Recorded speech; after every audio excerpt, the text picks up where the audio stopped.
You hardly see people watching others design critiques. They're not interested. Just like the Sri Lankan cricketers play cards when they got out. What's wrong with the conventional design studio? It's so dull. Rather than how to design as an architect, I was learning how to become an architect. They would say, as if I were you, I would have done that. Why should I know what he or she would have done?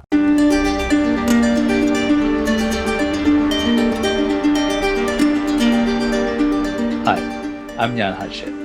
In this video series, we are discussing on design education and research.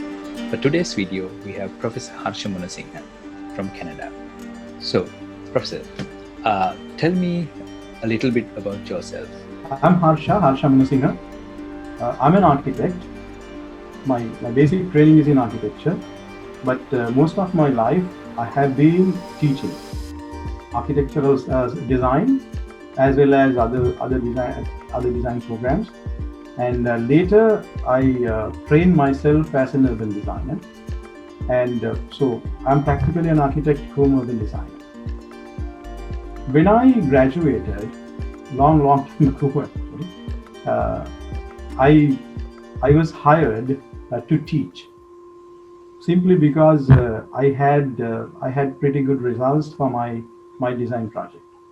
So that was the only reason they thought that I could teach design. And when I joined the teaching staff, even when I as a student, I knew there was something lacking in this design teaching.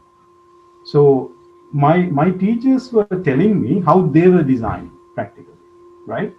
And was I supposed to tell my students how I was designing?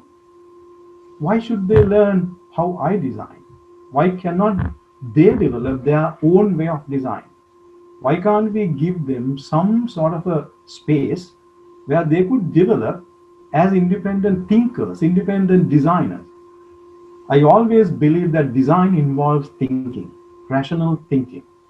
So I did not see why I should design the way my teachers were designing, and I, of course, applied that to my students as well. So this struggle has been going on for a while.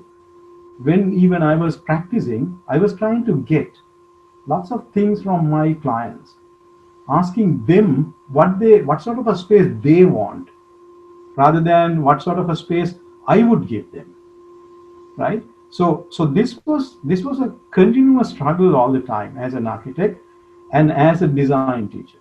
So later on, I went on for my higher studies, and even during higher studies, of course, I did not do so much to do with the design education. It was more theoretical, and it was more on urban design and urban conservation and those type of things. Somehow I have always been interested in socio-cultural aspects of design. So I always believed that our education was sort of widening. We were getting different kinds of students. The student population was diversifying all the time. As a student, when I was a student, I remember uh, at University of Moratuwa in Sri Lanka, me, myself, and maybe about another four, five of us were from outside of Colombo. All the others were from Colombo, and I don't know whether there was any difference between me and them. I thought there was. There was. I mean, if we define culture as a way of life that you learn, right? As a member of a group, actually, as the anthropologist would say. So I was learning a new culture, how to become an architect. Rather than how to design as an architect, I was learning how to become an architect. This is what most of the teachers are telling. And then, of course, we looked around and we saw those big names and the way they dressed, the way they walked, the vehicles they drove. Those were the things for us to learn how to become an architect, not how to design architecture as such, how to design a space as such. So these kind of things were really interesting at the end. And then once I finished my higher studies, still I was continuing teaching. I was in Europe for my higher studies, and as you know, Europe is a quite diversified space. By crossing a border, you get into a totally different cultural setup. Food culture is different, the way people talk is different. So many languages coexist, and etc. etc. So many things. So I was exposed to so many things as such. So my movement was from Scandinavia all the way on the top in the northern Europe, and all the way down to Italy, and as such I kind of worked in many places. I taught in many places. I was kind of fortunate to work with different kinds of students. Some of them were young students, just graduated from the schools, and some of them were older students. Like some of them were as old as me sometimes, and sometimes they were even older than I, because I was teaching a course called uh, what was the title? I don't remember, but something to do with the senior planners training program in Baltic Sea countries. So I was teaching in Poland, Latvia, Lithuania, and Estonia, and then of course we ended up in Sweden with the same program. So these students were from different backgrounds. Most of them were planners, architects, but they were mostly bureaucrats. And of course, the Soviet Union had just collapsed, and their countries were opening up. So that was a very interesting situation. They wanted to open up to West, but of course their training, their background, they were kind of holding their legs, like, right. So it was not that easy for them to do that free run as such. So I was one of the teachers involved with this program, and we planned it and etc. So in short, I realized that there was something lacking in this so-called design teaching, especially in the so-called design studio teaching. Design studios are kind of very restricted spaces, limited spaces, where you have a physically bounded space, where somebody comes from practice or somewhere, and the person looks different because maybe the practicing architect, and the person has lots of experience, and he or she may refer to various projects that they were doing, and we were just like little chicks in the chicken farm, practically, right? And the person was telling us how to behave and this and that, and this is how I do. So my old guru, whom I always respect, Mr. Vidrashri Namuni, he used to say that particular teaching system, as if I were you, right? So when I was showing a design to my teachers, they would say, as if I were you, I would have done that. He or she would not be me, and I would never be them, right? So why should I know what he or she would have done? I want to do what I want to do. My social background, my cultural background, my exposure, my way of thinking. Because to me, through design teaching, what we have to teach is not a product. What we have to teach is a process. So how can we teach the process? This is the problem that I always had. I never thought, or rather beginning to understand that this restricted space called design studio is not going to work. We have to take students out of the studio physically as well as psychologically. Physically easy, right? You take them to a site, you take them to somewhere where they can see various things. Psychologically, it is difficult. So this is where I kind of ended up at the end, and then of course I started researching into design teaching. So I started with just design, and then I started with teaching, and then I was just trying to put these two together, and I came up with this various kinds of ideas, and then I was exposed to various kinds of things. I was talking about collaborative design, as well as I was talking about participatory design, and I was talking about contextual based designs and various kinds. But still, I'm not saying that I have found it. I'm still looking for it. I'm still working on these kind of things. So the recent experience that I had was organizing a so-called collaborative design studio. Yeah, this is a great start for us to discuss about what you are doing currently.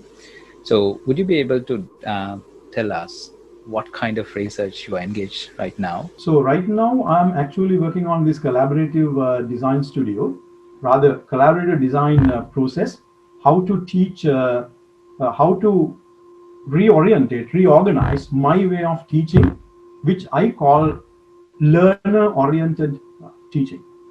Learner-oriented teaching is not new. I'm quite sure we all know about Marie Montessori, the lady who invented this preschool system called Montessori's, right? She spoke about learning, learner-oriented teaching or learning probably in 1940s already, right? So it is the same thing that has been going on for a while. So this is where I am right now. I'm trying to understand how design teaching can be learner oriented. To me, I'm like a caretaker of a small a greenhouse. So the plants are brought in, I have to put the nutrients, and the plants are leaving. So every year this happens to me. Students come, no background at all in design, because one of the things that we have to understand, when you are training a doctor, and that doctor already has a background in biological science, zoology, and all this kind of things. When you are training an engineer, that guy already has a background in mathematics or something like that. But when you are training a designer, you just get a blank sheet, right? But on the other hand, we all are designers by ourselves. We all design our bedrooms, right? We all do that. We all can imagine our spaces. That's in us. So I think as a teacher, my biggest challenge is to find what's in the student at the beginning. If I can find that, then it's much easier for me to guide the student in such a way so that actually at the end the product that is going out is that little plant is very well taken care of. But I have to understand the strength of the plant itself as it comes in. So that is really challenging. So right now I'm working with the so-called collaborative design studios. The strength of the collaborative design studio is that when I bring these different plants, different students with different strengths, when we let them work together, and when the teacher works with them, guiding them how they can work together through this collaboration, they learn from each other very quickly. So the strength of that collaborative design studio, what I find is that learning from each other, learning together as a group, and eventually they will develop their own way of doing that. So that as a method of study, I would always do a more applicable one, like organizing a design studio, right? From students from different backgrounds, students from different age groups. Because right now where I am teaching, I get students sometimes, as old as me, right? Still, there was a student once upon a time, about 3-4 years ago, who was even older than I, right? I asked him, why do you want to study architecture? He said, I always wanted to study architecture, didn't have time because I got married and I had a family and this and that, didn't have time to go to the university. So now all kids are gone and I'm free. Now I had time to study architecture. The guy was almost hitting 60, I believe, that time. So he was not developing a career, but he was trying to, study something that he always enjoyed. So this type of people, how do we actually, we can't stereotype teaching. That's what I'm trying to say. Different students, they need different type of education. So this is the type of methodologies that I'm trying to do. I'm not saying that I'm 100% successful or anything, but I think we really need to look for these kind of things in order for us to investigate more and more. So it's a cyclic process altogether. In this video series, we are trying to talk to early career researchers. Yeah. So what are the areas that you are suggesting or you're proposing for early career design researchers to get involved in? Yeah, I would rather say actually one of the areas that an early career design researcher could study would be why the design studios are so dull, for example. Why the students in the design studios are so disengaged, for example. I would say always start the research with lots of whys, right? Lots of whys, because you observe something and you can, when you observe that, you can start asking all these whys. Why is it like this? Why is that? I did observe that when I was teaching design at various kinds of places. I always noted that the students are coming to get something out of your mouth, right? But I don't have a fixed answer, as Mr. Namuni used to say. I don't have a pill that this is the pill for your design, that's the pill for your design. Like a doctor would give you the pill, this is for phlegm, this is for for fever and this and that. Design teacher doesn't have that. I think a design teacher can only show the path. So early career design researcher should start with the fact, what's wrong with the conventional design studio? It's so dull at the moment. So people come to show their design, get some ideas, and disappear. And why they are so disengaged? Why aren't they even waiting to hear what their colleagues would have to say about their designs? I mean, you hardly see people watching others' design critiques, right?